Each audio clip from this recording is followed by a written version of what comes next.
Welcome to Randy's Old Time Radio Shows. Dust off your radios and step back in time.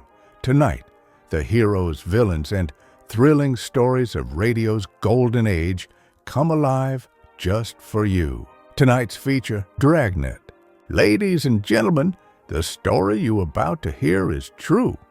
Only the names have been changed to protect the innocent. This is the city, Los Angeles, California. The time was just after midnight. The call came in through the radio.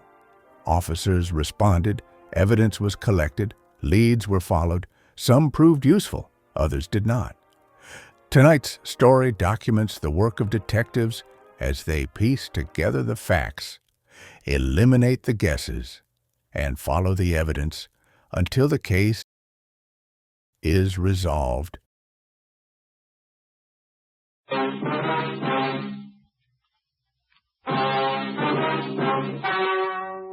Ladies and gentlemen, the story you're about to hear is true.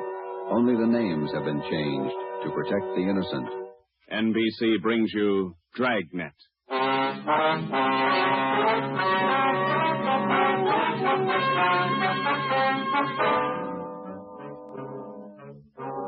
You're a detective sergeant. You're assigned to burglary detail. A gang of hijackers has started to work in your city.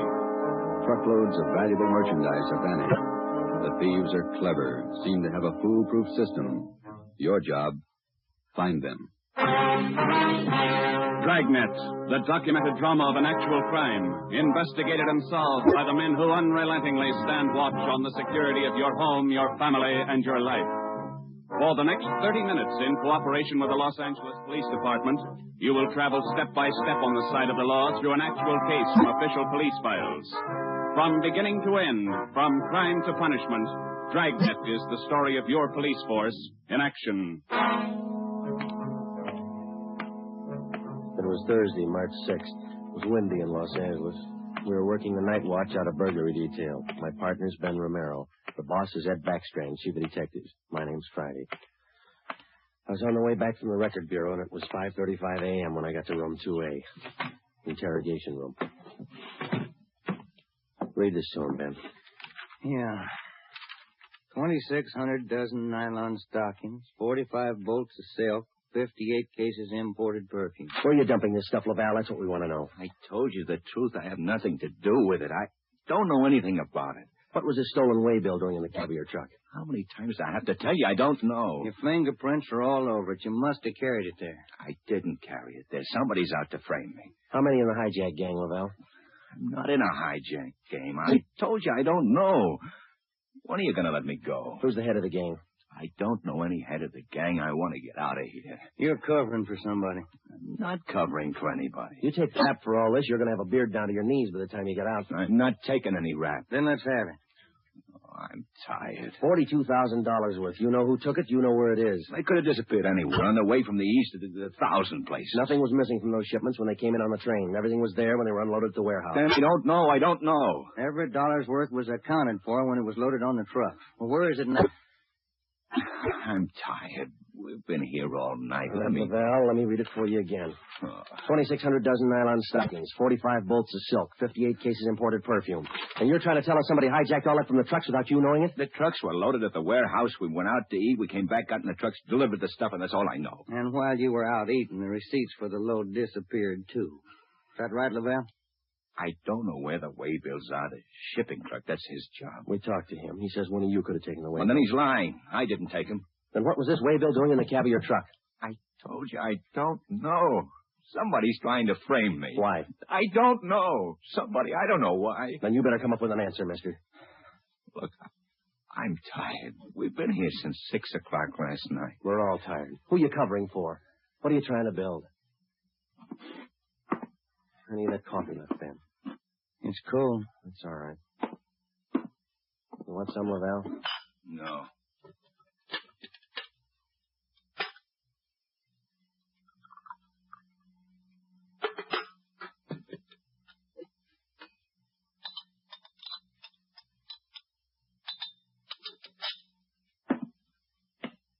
All right, now, look, let's get one thing straight. We've been here all night. We'll be here all day, tomorrow, the day after that, and the day after that. Yeah. We got enough to make you on this. You know that. And we're going to stay with you to tell us the truth. Everything. I told you all I'm going to tell you. We stay here for 6 months. You got it all. This your home phone, Hillside 8321. That's right, 8321. What time's your wife get up, Laval? What do you mean? Ben, get an outside line. Yeah. You're not going to call my home. It's Hillside 8321, Ben. Outside, please. Don't do that. Don't. Not my wife. Please. All right. Ask the questions again. This time I'll give you the answers. Thomas Laval was 38 years old. He was a well-respected man in his community. Sometimes it's like that. You can question a man for hours, and he'll never give you any information. But somewhere in every man's makeup, there's a weak point. We were lucky enough to find Laval's. He told us that he would give us the locations where the hijacked goods were hidden. He told us the addresses were written on the ledge of a windowsill on the 7th floor of the Teamsters Union Hall. It was 8:30 a.m. On the 7th floor, is that right? Yeah. Do me a favor. Don't make it too big. Well, look, we have to walk through the hiring hall before we get to the elevators in the back. Yeah? These handcuffs. They'll see them, all the guys in the hall. They know me. Can't you take them off my wrists till we get in the elevator? Sorry, Laval. Well, I won't try anything, but don't make me walk in front of them with these on. Sorry. Just till we get in the elevator. Can't you do that? I don't want the guys to see me. Well, here's my overcoat, Laval. I'll drape it over your hands here, and they won't see the cuffs. There you are. Come on.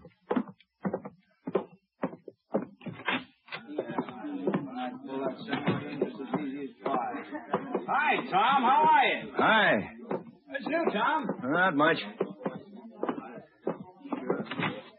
Oh, that was easy. Let's take the elevator. Yeah.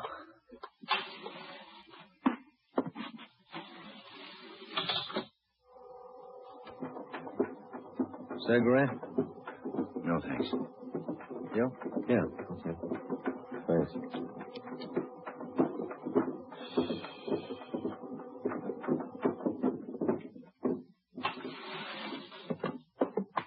It's down this way. Let me show you.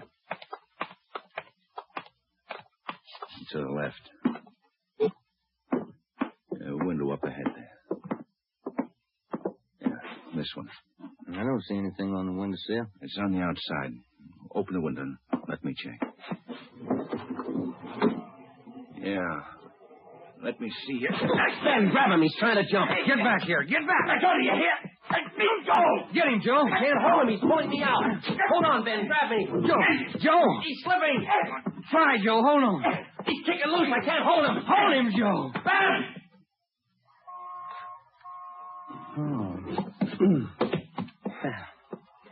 I couldn't hold him. You almost went with him. Let's get downstairs. What happened? Call an ambulance. There's been an accident. Thomas Laval was 38 years old. He was a well-respected man in his community. He died with the same reputation. We had a prisoner who'd met his death while in our custody. In cases like this, we had to have witnesses. By the time we got to the street, the usual accident crowd had gathered. Anybody here see the accident? What you want, witnesses? Yeah. Did you see it? Yeah, we saw it. Let's get their names, Ben. My name's Pete Garfield. This is Jack Morris. We'll be your witnesses. You'll probably be subpoenaed for the inquest tomorrow morning. Sure, we'll be there. We saw you push the guy out the window. We saw you kill him. The next morning at 10 a.m. in the basement of the Hall of Justice, Harold J. Lane, Deputy Coroner, City and County of Los Angeles, read the report of the findings of the autopsy on the body of the deceased, Thomas Laval. As is customary at a coroner's inquest, the identification witness was called to testify first. Elizabeth Laval, please. Raise your right hand. Do you solemnly swear that the testimony you're about to give to be the truth, the whole truth, and nothing but the truth, so help you God? Yes. Be seated. State your name. Elizabeth Laval, What is your address? 1216 East Murillo Drive. What is your occupation? I'm a housewife. What is your relation to the deceased? His wife. Have you viewed the body of the deceased in this office? Yes. Who was the deceased? Husband. Thomas Laval. Is there anything further you wish to add? Thank you. Step down, please. Joseph Friday. Raise your right hand. Do you solemnly swear that the testimony you're about to give to be the truth, the whole truth, and nothing but the truth, so help you God? I do. Be seated. State your name. Joe Friday. What is your address? 4656 Collis Avenue. What is your occupation? I'm a police officer in and for the city of Los Angeles. Are you the investigating and arresting officer on this case? I am. Will you state briefly the facts relating to the death of the deceased? On the morning following the arrest by us of the deceased on suspicion of grand theft merchandise, he expressed a desire to assist us in the apprehension of suspects involved in these thefts and the recovery of property taken in them. Did he assist you? Well, he informed us that if we took him to the Teamsters Union Hall, that he'd be able to obtain addresses of the locations where the stolen property was cached. You then took him there? Yes, we did. What happened? When we arrived, he requested us to remove his handcuffs. We refused. The deceased then informed us that the addresses were written on a window ledge on the 7th floor. When we arrived at the window, under the pretense of searching for the addresses, he threw himself over the ledge. I grabbed his left leg to restrain him, but he kicked loose. Did you at any time have any idea that the deceased planned such action? I did not. What did you do then? We immediately went to the location of the body and had an ambulance dispatched. Do you have anything further to state? No, I have not.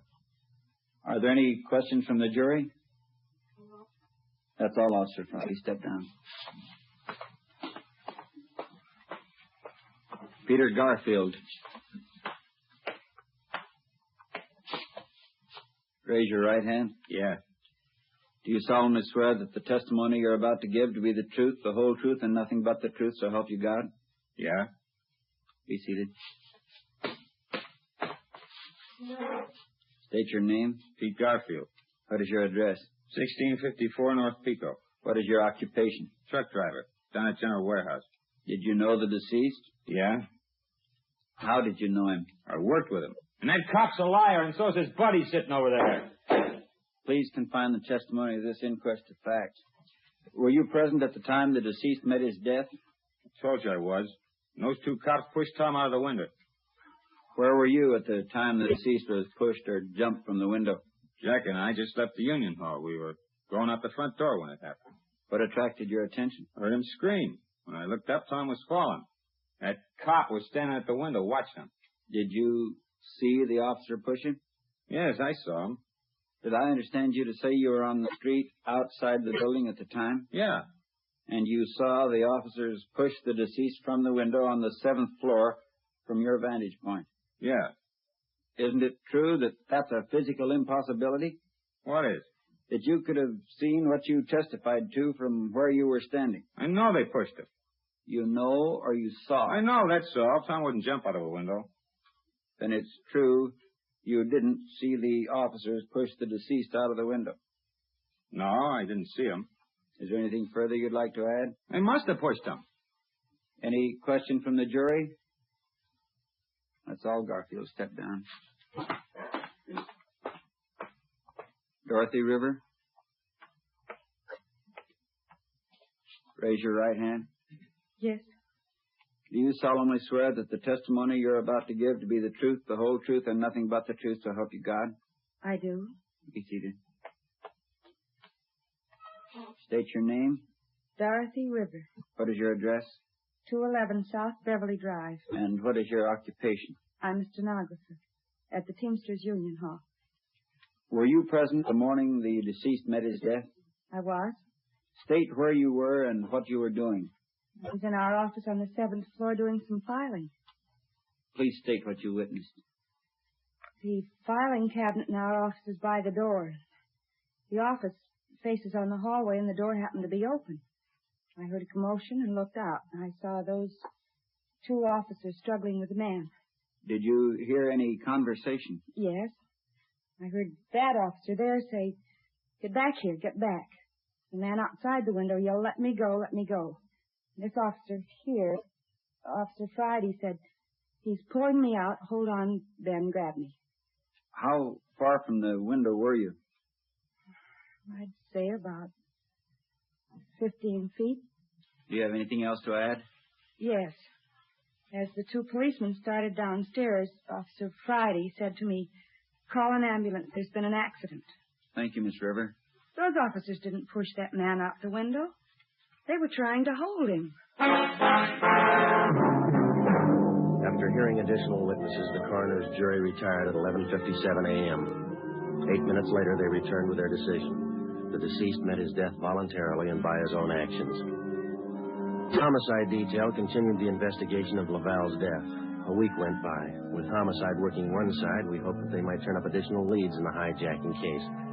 Nothing turned up. It seemed that with the death of Thomas Laval, our leads came to an abrupt stop. On Tuesday morning, March 16th at 9 a.m., we got a call from Chief of Detectives Ed Backstrand. Now, once more, what about the way bills on these shipments? You checked them? Everything we could. Talk to everybody at Hannum. And talk to him some more. $42,000 in merchandise doesn't just disappear. Now, who's the last one to handle those way bills? The warehouse shipping clerk. The bills were signed and stamped. 2 hours after he filed them in his desk, they disappeared. And what about the truck drivers? You checked them out? Talked to all of them. Nothing so far. Nothing was missing from those shipments until they left the warehouse. Is that right? Yeah. And somewhere in between the warehouse and the delivery points, $42,000 worth of goods disappeared. Somebody's got to be hijacking those loads. We know that, but how do we get to it? Maybe they're working alone. Maybe they're working with the truck drivers. It's one of the others. Got to be. We just hadn't lost Laval. Well, you lost him. That doesn't close the case. You got a suggestion? Yeah, I got a suggestion. Crack it.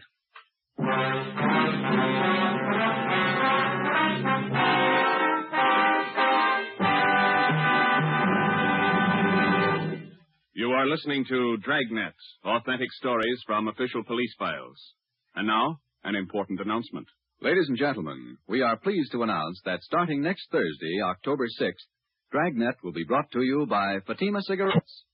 We'd like to take this opportunity to thank you, the listener, for your excellent response to our efforts in bringing you these weekly authentic presentations of actual cases from official files.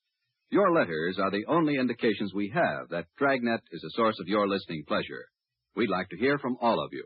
Starting next Thursday, October 6th, over most of these same NBC stations, Dragnet will be heard weekly at 10:30 p.m. Eastern Standard Time, immediately following the Supper Club. Check your newspaper for local release time.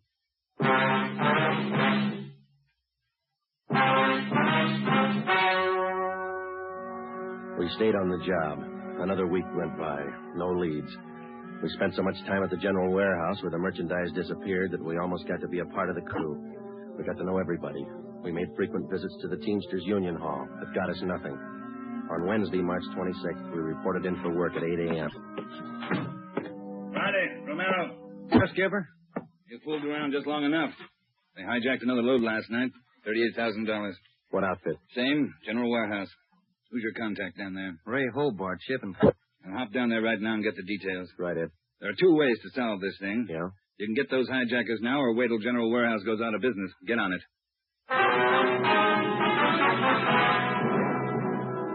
Hobart, who was the shipping clerk on duty last night? I was, working for Siggy, Siegelmeister. He's out of the coat. And you saw the stuff was loaded on the trucks, and you checked the waybill. Yeah, as usual. Everything as usual. Checked the trucks out at 2 a.m., went back to the office, filed the waybills. You work a pretty heavy schedule, Hobart. You started at 2 a.m. and you're still on duty? It took the last 4 hours of Siggy's shift, at 2 a.m. to 6 a.m. He had a cold. I was back here at 10 this morning to start my own shift. When did you find out the waybills were missing on that shipment last night? Just before I went off. Maybe 5:30, 5:45. Well, how about the truck drivers who handled that load, Hobart? You got them? Let's see. I got it right here. Okay. Here you go, Sergeant. Jack Morris and Pete Garfield. Jack Morris and Pete Garfield were brought in for questioning. We double-checked with Homicide and found that their reports on Morris and Garfield tallied with ours. No previous records. Both men had been tailed for a reasonable length of time since their testimony at the Laval inquest. Their actions failed to implicate them. 4 days after the second hijacking, we got a tip from one of our informants down in the warehouse district. He told us that a man in a gray suit had been hanging around the coffee shop next to the Teamsters Union Hall. He was peddling nylon stockings, cheap. There had been other reports like this, which we had followed up, but none of them had paid off. Usually such leads didn't pay off. but we couldn't be sure. They had to be checked. At a few minutes before 5 that afternoon, we found the nylon salesman in the gray suit in the back booth of the coffee shop adjoining the Union Hall. Look, man. Take a look. The finest. You can't do better. 51-gauge nylon. Look good, huh? Sure do, don't they, Joe? Yeah, they do. We've been looking for you, Mac. Some of the guys in the Union Hall said that you'd be around. Sure, I saw a lot of these around here. All truck drivers, just like you, buying them like crazy. Good deal. Sure looks like it, man. How many pair can we have? Many as you want. 4 bits a pair, you name it. You got a couple of dozen for us? Couple of dozen? No, not on me, but I can get them. Many as you want.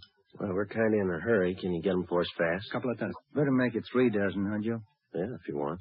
3 dozen. Can you get them now? Couple of hours I can get them. Same quality. Want to meet me here? Oh, I don't know. We wanted them for tonight. My wife's birthday, you know. Well, maybe an hour and a half. How's that? 3 dozen, meet you here. Oh, look, Mac, maybe we're both heading the same direction. Can't we go with you and pick up the nylon? Save time for all of us. No, I don't think so. No. Can't you wait an hour and a half? How's that? Ever find a better buy? I'm sorry, Mac. I wish we had the time. Well, where do you have to go to pick up these nylons? Oh, way out. Sunset Boulevard near Fairfax. Can't you wait? I'll make it fast. Can't we pay you and then go out and pick them up ourselves? Huh? No. Don't work that way. No. Can't you wait here? I'll make it fast. Well, we ought to be home now, Joe. Yeah, I'm sorry, mister. We'll have to skip it. Yeah, maybe we can pick up something on the way home, Ben. Candy or something. Wife likes candy. Now, look, fellas, I don't want to see you lose out on this deal. I'll meet you halfway. How you mean? Look, together we'll go out to Sunset and Fairfax, huh? Near the place. You wait there at the hamburger stand, and in 5 minutes I'll bring you the stuff, okay? Oh, I don't know. We're late already, but all right, it's a deal. I'll call the wife and tell her we're going to be a little later. 3 dozen, all right? 3 dozen are the best. You can't do better. All right, I'll be back in just a minute.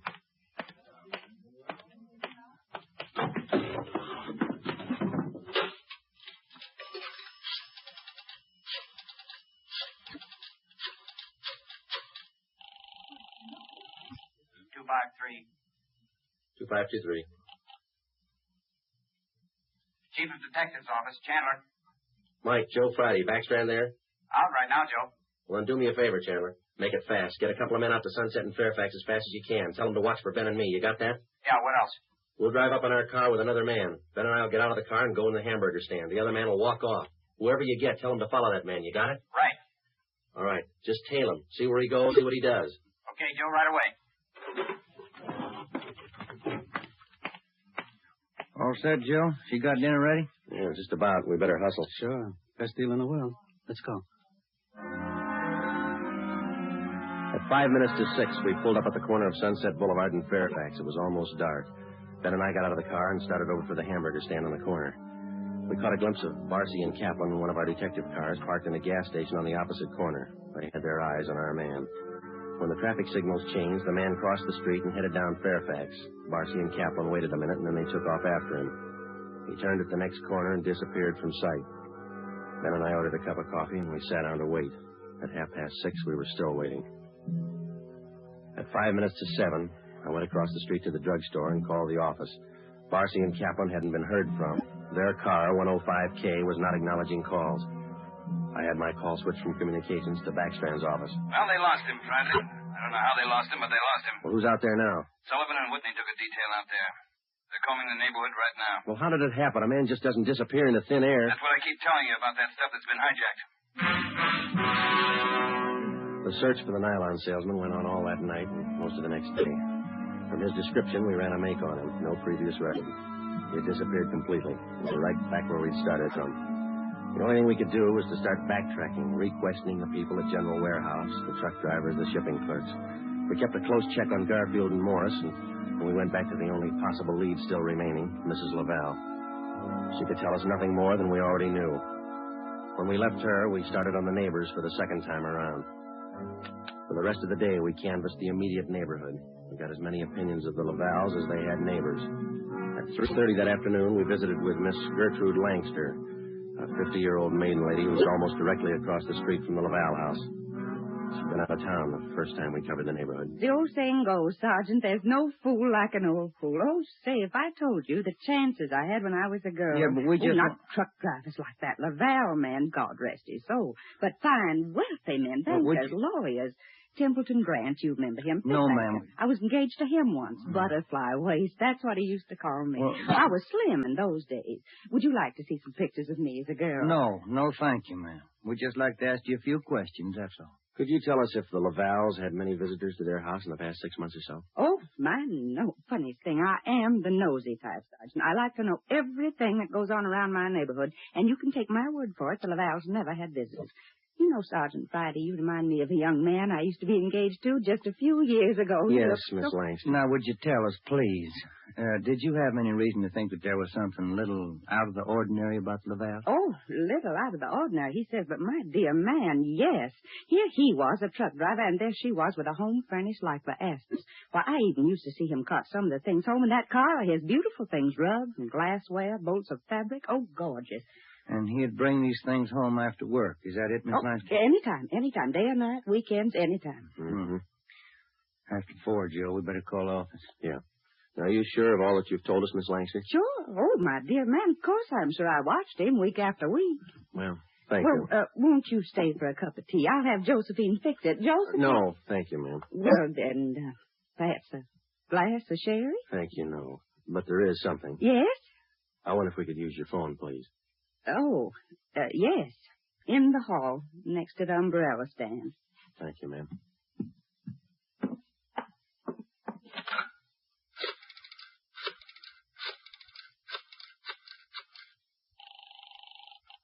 City Hall. 2523. 2523. Thanks, Trent. Friday, Ed. Nothing much here. Well, there's something here. Barcy and Kaplan just called. Pete Garfield left his house half an hour ago. Then he picked up Morris. What's so unusual about that? Nothing except the guy driving the car is the little man in the gray suit, the nylon salesman. Barcy and Kaplan are tailing. Where are they now? Headed north out Riverside Drive. There was nothing out there but a golf course and a lot of riding stables. I don't care what they do for recreation. Go get them. With red light and siren, it took us 12 minutes to pick up Barcy and Kaplan on Riverside Drive. At 4:23 p.m., we pulled up in front of the Blue Pony riding stables. Barcy and Kaplan's car was overturned just beyond the driveway leading up to the riding academy. Kaplan's hurt. I called an ambulance. They rammed us. What kind of a car they in? They switched. They're driving a 12-ton Bulldog semi. Which way they head? Going north. Got a 3-minute lead on you. Pneumatic commercial. Adam 653. Let's go, Ben. Can you see him, Joe? No, not yet. Watch that crossing. Up ahead, Joe. That's a semi. Can you read it? Wait a minute. Adam 653. That's them. Took a ride on Lancashire. Don't lose them. They're pushing that semi too hard. Look at that trailer sway. They'll have to stay on Lancashire. They're going too fast to turn now. Traffic's closing up ahead of them. They better not turn. That's what they're doing. Look at that trailer whip. They're going over. Into that truck first.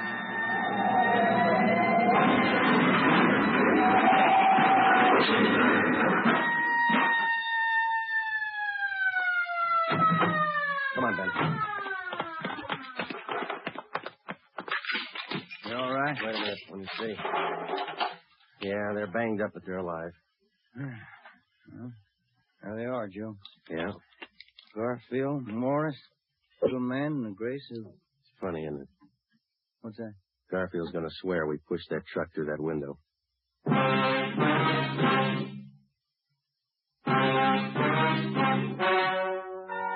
The story you have just heard is true. Only the names were changed to protect the innocent. Peter Garfield, Jack Morris, and John Dolfo, the stocking salesman, were hospitalized and later brought to trial. They were convicted on charges of grand theft and received sentences as prescribed by law. They are now serving their terms in the state penitentiary. You have just heard the 18th in a new series of authentic cases from official files. Technical advice for Dragnet comes from the Office of Acting Chief of Police W.A. Wharton, Los Angeles Police Department. Tonight's program is dedicated to motorcycle officer Elmer Forsman of the Fresno, California Police Department, who on the afternoon of October 6, 1946, gave his life so that yours might be more secure. Remember, starting next Thursday night, October 6th, Fatima Cigarettes invite you to listen to Dragnet immediately following the Supper Club. That's 10:30 p.m. Eastern Standard Time over most of these same NBC stations. Check your newspaper for local release time. Dragnet came to you from Los Angeles. Judy Canova joins the star lineup of Saturday shows tonight on NBC.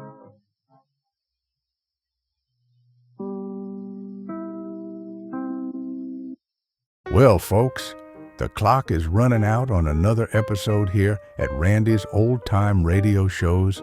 Before we fade to black, remember, Randy spends hours each day scrubbing away the static and polishing every episode to ensure these treasures sound close to what they did decades ago. But it's not always easy or possible. Trying is time-consuming. If you appreciate this channel and the work being done, consider tossing a few coins in the hat via the links below or that QR code on your screen. Your support is the fuel that keeps these reels spinning. Thanks for stopping by. Keep the dial tuned to the past. Until next time.